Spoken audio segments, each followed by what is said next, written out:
اب رحمت کا لفظ اردو میں بھی استعمال کرتے ہیں، بھائی رحم کرو، ٹیچر آپ کو فیل کرنے والا ہے، سر جی رحم کریں سر جی۔ رحم کا کیا مطلب ہوتا ہے؟ سزا نہ دیں۔ رحم ہم کس طرح استعمال کرتے ہیں؟ سزا نہ دو۔ عربی میں رحم کیسے استعمال ہو رہا ہے؟ دو چیزوں کے لیے، شدید محبت۔ میں یہ بات آپ کے سامنے اس لیے رکھ رہا ہوں کہ عربی زبان کے الفاظ ہم اردو میں استعمال کرتے ہیں، لیکن جب ہم ان کو اردو میں استعمال کرتے ہیں تو اس کے نئے معنی نکل آتے ہیں، لیکن ہمیں بہت ہی غلط قسم کا ایک اعتماد آتا ہے، نہیں قرآن کے بہت سارے الفاظ مجھے سمجھ میں آتے ہیں، قرآن میں ہے الرحمن الرحیم، رحم کرنے والا۔ رحم کی اردو، جس کی اردو زبان ہے اس کو کیسے سمجھ نہیں آئے گا جی یہ رحم کا لفظ تو ہے لیکن یہ اردو نہیں ہے، یہ عربی والا رحم ہے، یہ اردو والا رحم نہیں ہے۔ اور ان میں فرق ہے کہ نہیں؟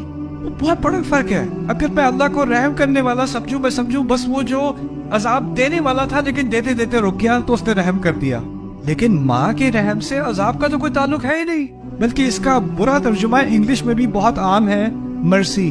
مرسی بھی انگلش میں استعمال کرتے ہیں، the military showed no mercy, the judge showed no mercy، یعنی فوج نے کوئی رحم نہیں کیا، بے رحمی سے مارا، لیکن اس کے معنی منفی ہونے کے بجائے اصل میں مثبت ہے، اس کا تعلق محبت اور مکمل خیال سے۔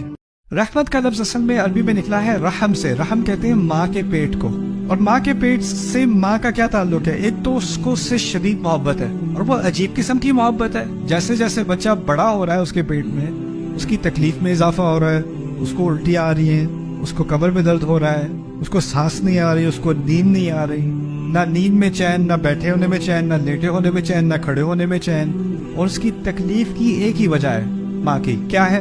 بچہ۔ اور جیسے جیسے وہ بچہ تکلیف میں اضافہ کرتا ہے، الٹا ماں اس سے کم محبت کی بجائے کیا زیادہ محبت کرتی ہے۔ پھر آخری لمحہ آتا ہے، بچہ تقریباً ماں کو مار ڈالتا ہے۔ کتنا خون اس ماں نے بہایا ہے، اور زندگی میں اس کا اتنا خون نہیں نکلا ہوگا جتنا اس بچے کی وجہ سے نکلا ہے، اور نکلنے کے ساتھ ہی بدلہ دینے کے بجائے تو نے کیا یہ میرے ساتھ، ساری دنیا کو وہ بھول جاتی ہے، اس کی ساری محبت بچے کی طرف۔ اور جب وہ بچہ اس کے پیٹ میں ہوتا ہے تو اس بچے کا مکمل طور پہ خیال کیا جا رہا ہوتا ہے، کرایہ پہ ہوا ہے، کھانے کا انتظام ہے، صفائی کا انتظام ہے، سارا انتظام کس نے کیا ہوا ہے؟ سب پوری طرح سے خیال رکھا ہوا ہے۔ رحم سے دو معنی نکلتے ہیں، شدید محبت اور مکمل خیال۔